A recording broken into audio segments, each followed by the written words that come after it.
I wish to make this announcement in furtherance to the announcement made by me on 8 September 2025 on the motion titled the No Confidence Motion submitted by a group of 32 members of Parliament in the opposition, including the Honourable Leader of the Opposition in Parliament on 12th August 2025 against Honourable Major General retired Andra Jayasekara MP, Deputy Minister of Defence.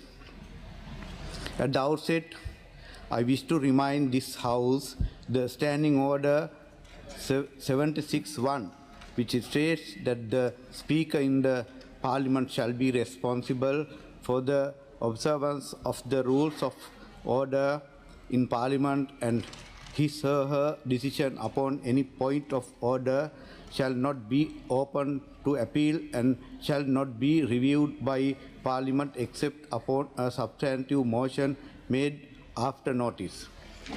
However, considering the queries raised in Parliament, I wish to further substantiate the factors highlighted in the previous announcement for ruling the said motion out of order. The 1978 Constitution of Sri Lanka and Standing Orders of Parliament are silent on moving a no confidence motion against an individual cabinet minister, deputy minister or any other holder of portfolios.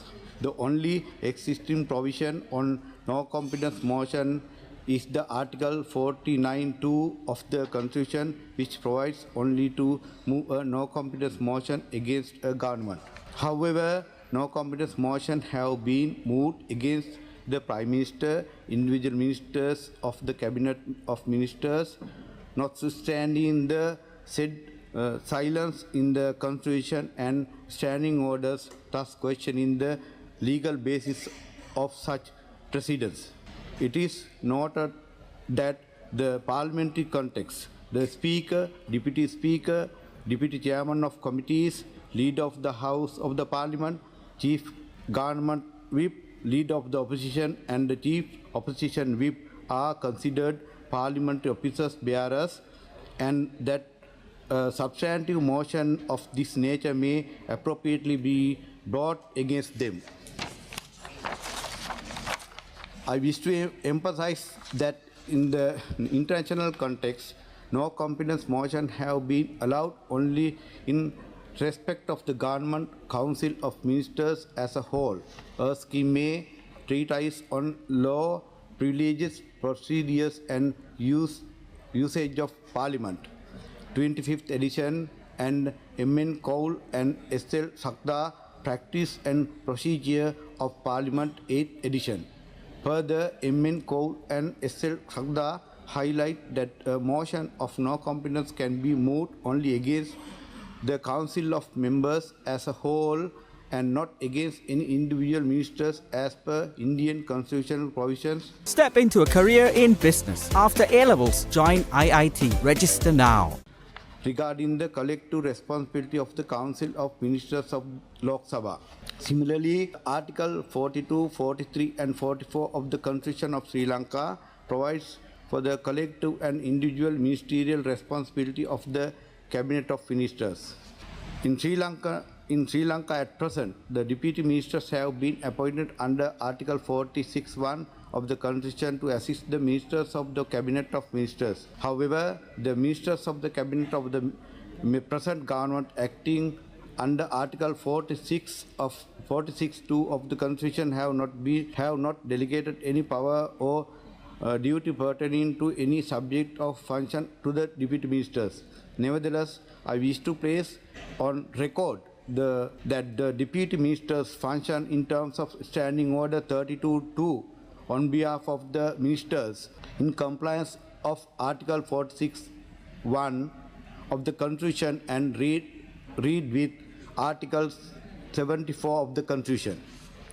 Due to aforesaid reason, I rule that the motion is out of order in terms of Standing Order 27(3). In the alternate, I wish to note that the incidental criticism of conduct of members of Parliament or particularly to the members in their capacity as office holders in the House of Commons, including the Speaker, permitted only through a substantive motion.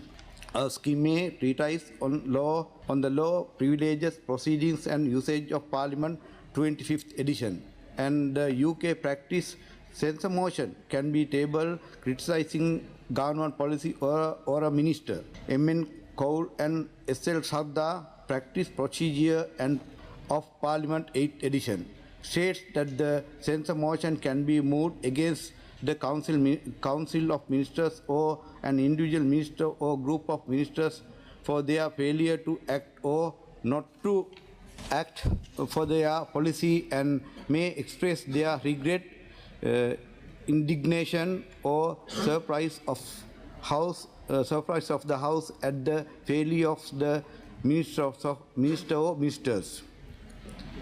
Accordingly, I wish to inform this House to explore the possibility of submitting a substantive motion instead of current motion in issue, in view of the national importance of the matters relating to the Easter Sunday attack stated therein, and so opined by the Attorney General. The specific factors in the motion has no direct bearing to the case pending before courts.